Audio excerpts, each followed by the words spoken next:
Assim que se inicia a corrida eleitoral, candidatos disparam em massa seus currículos, projetos, objetivos, visão de presente e futuro. Alianças vão se formando e incalculáveis acusações são apresentadas diante das disputas contra os seus adversários.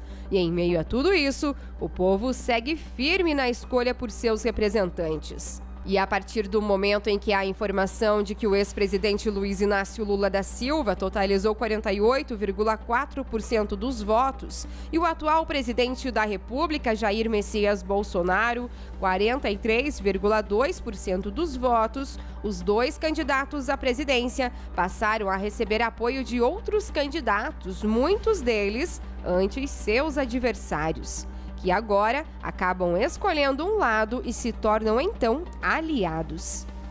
Isso faz parte do jogo político e moral e ética também junto, né? Participa também. E também, na minha opinião, eu acho vergonhoso isso. São pessoas que são para defender o povo, lutar pelo povo, faz esse tipo de coisa, né? Porque ataca e depois volta atrás. Eu sou contra. Eu acho que quando se tem caráter, você mantém a sua palavra. Entendeu? Você não volta atrás. Isso é questão de caráter. Não dá para você confiar num político dessa maneira. Falta de caráter mesmo. Caráter. Caráter. Por quê? Porque... Como é que eu vou te responder isso? Porque é uma pessoa que não é instável. Não tem estabilidade, né, psicológica. E aí entra no jogo e se deturpa totalmente, se corrompe. Esse é um político mau caráter e desonesto. Não merece, que o povo não merece essas pessoas. Totalmente imoral, né? Eu acho que a pessoa tem que ter um comprometimento com a razão e com a honestidade, né? Então, realmente é mais um ato falho isso aí. Esse é o pior das coisas dos políticos, né? Infelizmente, a honestidade, o comprometimento é muito isento. Política é assim mesmo, né? Não é fácil o tal do político, né? Eu acho que isso é uma falta de ética, porque você tem que ter ciência do que você está fazendo, entendeu? Cada um tem a sua campanha. Você tem a sua campanha, você divulga a sua campanha, e o adversário tem a sua campanha e ele vai divulgar a campanha dele. Você atacar ele, depois você voltar atrás, não é uma coisa que uma pessoa que tenha ética, que tenha bons valores faria. E não é legal você ficar atacando, colocando seu julgamento assim para todo mundo ver, porque daí você perde crédito, né? Mas eles fazem isso, né? Ele tem que apoiar alguém, mesmo que ele falou mal, ele vai ter que agora se aliar, né? Para ajudar, né, na campanha. Mas quem sabe ele mudou, né? Quem sabe ele colocou a cabeça no lugar. Falta de moral e falta de ética. Porque ele mesmo foi atacado, com certeza, e hoje ele está querendo fazer o quê? Confundir a cabeça do eleitor, é verdade? Uma falta de respeito até conosco. Temos como exemplo o candidato do PDT, Ciro Gomes, que atacou o candidato Lula do PT durante toda a campanha, inclusive com denúncias de corrupção. Essa é uma bela cópia de um elemento antigo do meu Projeto Nacional de Desenvolvimento, que é, ao invés de regulação da mídia, que de vez em quando você frequenta aí essa ideia autoritária que não presta para ninguém, o que nós precisamos fazer é exatamente o que eu tenho proposto desde o seu governo e que ninguém quis fazer, para não enfrentar os grandes e poderosos, estamos aqui, né? No grandes e poderosos conglomerados de mídia do Brasil. E muitos poderosos amigos seus, que estão sempre muito à disposição de passar pano para qualquer contradição sua, seja moral, seja política, seja econômica, eu sei bastante bem por que razão fazem isso. Você se gaba do FIES, mas o FIES é o seguinte, bilhões de reais foram entregues a meia dúzia de conglomerados de faculdade, por regra, sem nenhuma qualidade, nenhum controle, ficaram bilionários, os donos dessa, o Valfrido Marisguia é o seu melhor amigo hoje, eu que lhe apresentei, e aí a garotada toda endividada, começando a vida com débito no FIES. Lula e Ciro atacaram-se em debates com muitas ironias, inclusive. Tem 3 pessoas no Brasil que eu trato com deferência. Mário Covas, Riquião e Ciro Gomes.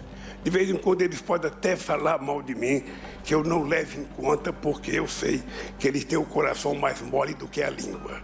Eles têm o coração muito mais mole, são muito mais compreensivos aos problemas sociais. O Lula é esse encantador de serpente, assim, vai na emoção das pessoas, cativa. Nós temos uma relação bastante antiga e ele quer sempre trazer a coisa para o lado pessoal. Não é pessoal. Eu atribuo ao Lula a contradição econômica do Lula, a contradição moral do Lula e do PT, o Bolsonaro. Eu não acho que o Bolsonaro desceu de Marte com essas contradições todas. O Bolsonaro foi um protesto absolutamente reconhecido, respeitosamente por mim, contra a devastadora crise econômica que o Lula e o PT produziram e que ele apaga. E agora, para o segundo turno, Ciro Gomes declarou apoio ao petista. Acabamos de realizar uma reunião da Executiva Nacional ampliada do PDT, em que, por unanimidade, nós tomamos uma decisão. E eu gravo esse vídeo para dizer que acompanho a decisão do meu partido, o PDT. Frente às circunstâncias, é a última saída. Outro exemplo é o do vice na chapa de Lula, Geraldo Alckmin, até então ferrenho adversário do então candidato do PT à presidência. Alckmin não mediu palavras para atacar o agora aliado. Depois de ter quebrado o Brasil, Lula diz que quer voltar ao poder.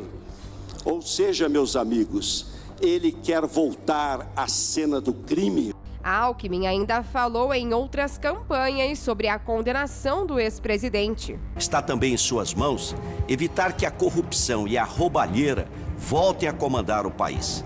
Evitar a volta do Petrolão, evitar o fim da Lava Jato. É você que pode evitar que um preso condenado por corrupção seja solto. E agora os dois aparecem juntos disputando a eleição, não só na mesma chapa, mas como candidato a presidente e vice. Ele quer voltar à cena do crime? Será que os petistas merecem uma nova oportunidade? Fiquem certos de uma coisa: nós os derrotaremos nas urnas. A candidata Simone Tebet, do MDB, em várias ocasiões acusou durante a campanha o ex-presidente Lula de ladrão e citou inúmeros escândalos de corrupção envolvendo o PT. Diz que é inocente quando nós sabemos que foi absolvido de 3 projetos, outros 3 processos prescreveram, mas ainda constam outros processos aí que estão dormitando no Poder Judiciário. O Lula não tem a capacidade de fazer um meia-culpa, né, como grande orquestrador do até então maior escândalo da história da República, que foi o Petrolão. Não vamos aqui dourar a pílula. Nós estamos falando de um governo que primeiro usou o mensalão como mesada para comprar o Congresso Nacional, depois, numa reeleição para se manter no poder, um Petrolão dividindo com partidos políticos. É verdade essa culpa. Eu faço esse reconhecimento. O governo do PT não faz, até hoje nega que houve esse escândalo. E em menos de uma semana depois da eleição, declarou apoio a Lula. Depositarei nele o meu voto, porque reconheço no candidato Lula o seu compromisso com a democracia e com a Constituição. Ao lado de Bolsonaro, tomamos como exemplo o ex-juiz Sérgio Moro e ex-ministro da Justiça e Segurança Pública do governo Bolsonaro. Moro revelou que há cerca de 1 ano havia uma insistência muito grande pela troca do diretor da Polícia Federal.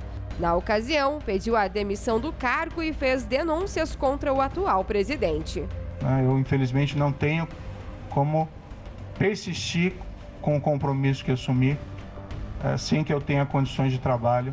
Eleito senador pelo Paraná no último 2 de outubro, Moro declara através de uma publicação em seu Twitter o apoio ao candidato à reeleição da presidência Jair Bolsonaro no segundo turno. Ele declara, abre aspas, Lula não é uma opção eleitoral com seu governo marcado pela corrupção da democracia. Contra o projeto de poder do PT, declaro no segundo turno apoio ao Bolsonaro, fecha aspas. Bolsonaro, então, aceita o apoio de Moro, frisando que as falhas acontecem e que as indiferenças foram deixadas no passado. Todos nós evoluímos. Eu mesmo errei no passado em alguns pontos e a gente evolui para o bem do nosso Brasil. Tenho certeza que o Sérgio Moro será um grande senador aqui em Brasília, assim como o senhor de Leão. Está superado tudo, é daqui para frente. Um novo relacionamento. Ele pensa, obviamente, no Brasil e quer fazer um bom trabalho para o seu país e para o seu estado. Então o passado é do passado, não tem contas a ajustar. Diante das informações trazidas nesta reportagem, na sua opinião, o político que ataca o seu adversário e depois volta atrás, seria falta de ética ou moral ou faz parte de um jogo político?